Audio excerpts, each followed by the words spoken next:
બધા ફૂલ કાંજળી વ્રત નાની છોકરીઓ કરે એનું શું મહત્વ છે? અરે મારી તો વ્રત બહુ માતમ છે. દીકરીઓ નાની નાની કવાર કેવું હોય વ્રત રે, પછી વાર ઉઠે, નાય ધોવે, દીવાબત્તી કરે, પછી બધું દીકરીઓ હપીને મંદિરે જાય. એ પૂજા લેતી જાય, જે અથાથરથી પૂગે પાકું સીધું લઈ જાય, દીવાબત્તી ફૂલ લઈ, પછી પાણીનો લોટો લઈ જાય, મંદિરે જાય. પછી ત્યાં ગોતાતા હોય ને તે દીકરીઓને હાથ જોડ કરાવે, પછી મંત્ર બોલાવે, પછી મહાદેવને માતાજીને પાર્વતીની પૂજા કરાવે, એને હાથ જોડ કરીને બધું જળ ચડાવે, ફૂલ પાતળી જે લઈ જાય પૂજાપો ચડાવે, બધું ચડાવીને પછી દીકરીઓને બેહાડીને સમજાવે કે દીકરીઓ આ વ્રત તમારી માટે બહુ ઉત્તમ છે અને કવાર ક્યાંને આ વ્રત રહેવાનું બહુ માતમ છે. એ દીકરીઓ બધું હપીને વ્રત રહે. કેટલા વર્ષ સુધી રહેવાનું? એ વ્રત 5 વર્ષ સુધી રહેવાનું હોય. હા, 5 વર્ષ. શ્રાવણ મહિનાને પેલો શુક્રવાર આવે ને એ વ્રત ફૂલકાંદળી, તે વ્રત ફૂલકાંદળીને પેલો શુક્રવાર દી રહે ને 5 વર્ષ રહેવાનું, આખો દી રહેવાનું ભૂખ્યું. પછી એમાં ફરાળ જે કરવું હોય ને, જે પાણી પીવે ને તો પણ ગુલાબનું ફૂલ ઊંઘવાનું, ફૂલ ઊંઘ્યા સિવાય પાણીએ નહીં પીવાનું.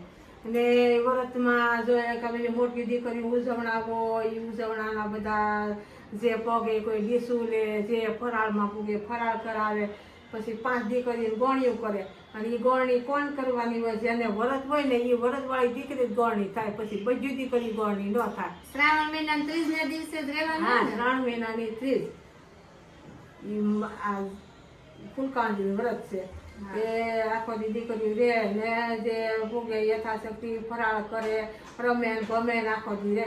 પછી સાંજ પડે ને તે સાંજે એનું જાગરણ કરવાનું. એ દિયાટલે ભગવાનના દીવાબત્તી કરે, દીવાબત્તી કરી પછી દીવો કરે, દીવો પ્રગટાવી અને આખી રાત જાગરણ કરવાનું અને દીવો બાળવાનો. તો વ્રતનું સાક્ષી ભગવાને કીધું કોણ છે કે દીવો છે, એટલે દીવો વ્રત માટે બહુ ઉત્તમ છે. એટલે વ્રત માતરમાં પેલો દીવો અને પછી વ્રત, એમ વ્રત કરવાના. આ શ્રાવણ મહિનો તો બહુ ઉત્તમ છે અને દીકરીઓ માટે કવારક્યા માટે તો બહુ ઉત્તમ છે.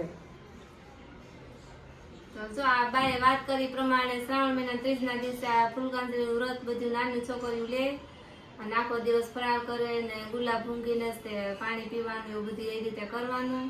તો આ વિડીયો સારો લાગે તો લાઈક કરજો, શેર કરજો, ચેનલમાં નવા હોય તો સબસ્ક્રાઈબ કરજો. જય માતાજી. જય મા શિવત્રિકા. માં વ્રત કરે ને ફળ